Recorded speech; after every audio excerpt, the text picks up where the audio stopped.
Bonjour! Dans cette capsule-ci, notion d'arbre dans les graphes. Alors, avant de passer à la définition de ce qu'est un arbre dans un graphe, puis d'aller faire un exemple ou deux à ce sujet-là, je voudrais faire un parallèle avec toi parce que j'aimerais te rappeler des bons souvenirs en fait.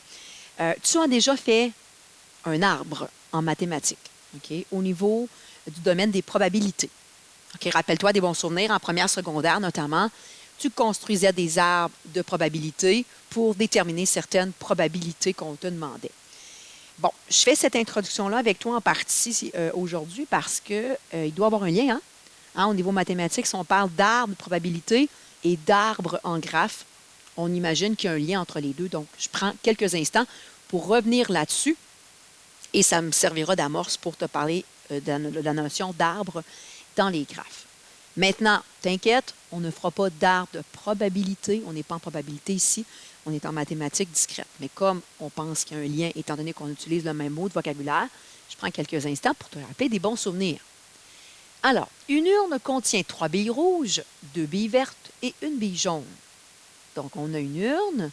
Pour les plus visuels d'entre vous, j'ai une urne, j'ai 3 billes rouges, j'ai 2 billes vertes et j'ai une bille jaune dans mon urne pour un total de 6 billes. On procède à 2 tirages successifs sans remise. Ce que ça veut dire, c'est que je pige une bille, mettons que je pige la rouge, waouh, super bille rouge, je la mets de côté avant de piger la deuxième. Je ne la remets pas dans l'urne avant le deuxième tirage. C'est ce qu'on appelle sans remise. Construit l'arbre des probabilités. Oh, voilà. Alors, rappelons-nous des bons souvenirs. Comment ça fonctionne? Rappelle-toi, on a un point de départ. On indiquait qu'on faisait 2 tirages. Donc, premier tirage, deuxième tirage. Et là, j'allais mettre mes possibilités, rappelle-toi. Alors, dans mon premier tirage, qu'est-ce que je peux piger si je mets ma main dans l'urne? Bien, je peux piger une bille rouge, je peux piger une bille verte, je peux piger une bille jaune. Et rappelle-toi, ce qu'on faisait, c'est qu'on allait relier ça, relier ça avec le point de départ, comme ça.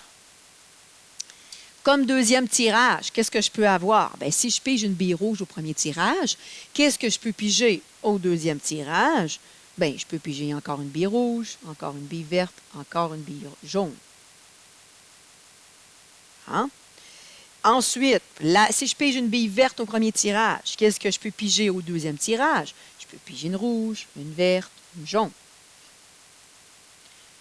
Si je pige une jaune au premier tirage, qu'est-ce que je peux piger? Je peux piger une rouge, je peux piger une verte, mais attention, je ne peux pas piger de jaune.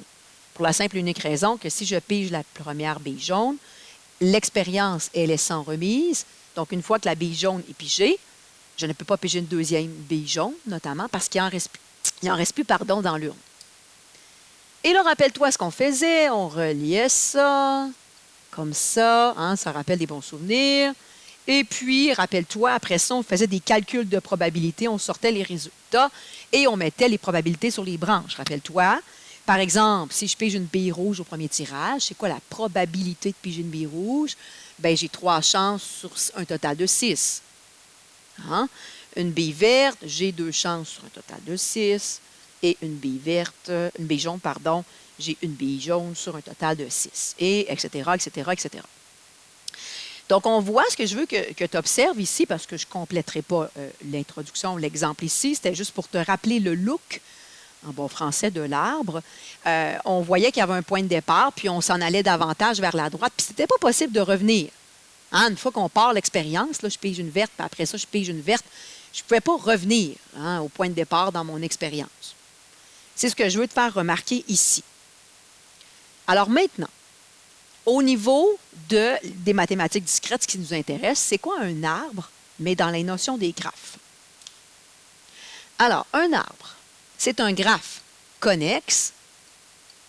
On vient de voir c'est quoi un graphe connexe. Un graphe connexe, c'est si je pars d'un sommet, je dois être capable de me rendre à n'importe quel autre sommet, directement ou par une série d'arêtes. Donc, un arbre, c'est un graphe connexe sans cycle simple. Oh boy! Par définition, c'est ça. Alors, on se rappelle, c'est quoi un cycle simple? Un cycle, on se rappelle que c'est notre laveuse. Hein? Je pars dans le fond de la cuve, mon linge se fait laver et retombe toujours dans le fond de la cuve. Donc un cycle, oui, on part d'un sommet, on passe par une série d'arêtes et on revient au point de départ. Donc, on revient au même sommet qu'au départ. Simple, rappelle-toi, c'est jamais 2 fois par la même arête.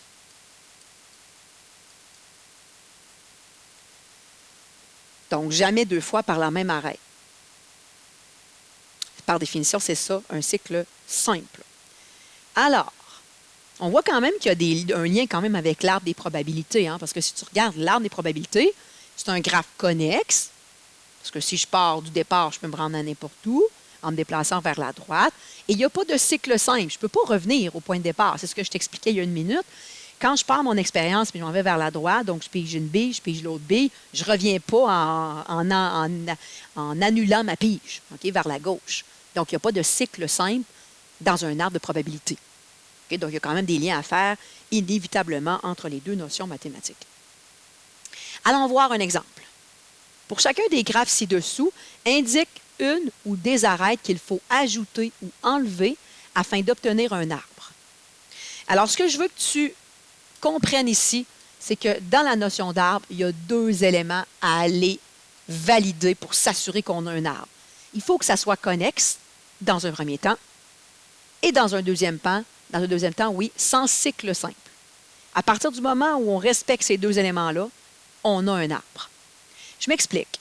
Si je regarde le A, alors j'ai, un graphe, et pour que ça soit un arbre, je dois peut-être là-dedans enlever des arêtes ou en ajouter. Alors, dans un premier temps, premier élément à respecter si on veut un graphe qui est un arbre, il faut qu'il soit connexe. Alors ici, est-ce que le graphe est connexe? Non, hein, parce qu'ici, on a 2 petits graphes séparés. Si je pars, par exemple, du sommet C, impossible pour moi de me rendre à G ou à I, par exemple. Donc, pour qu'il soit connexe, je dois m'assurer de relier, en quelque sorte, mes 2 graphes dans un premier temps. Ici, plusieurs possibilités. Moi, je vais relier C à F, mais tu aurais pu relier C à G ou C à H, par exemple.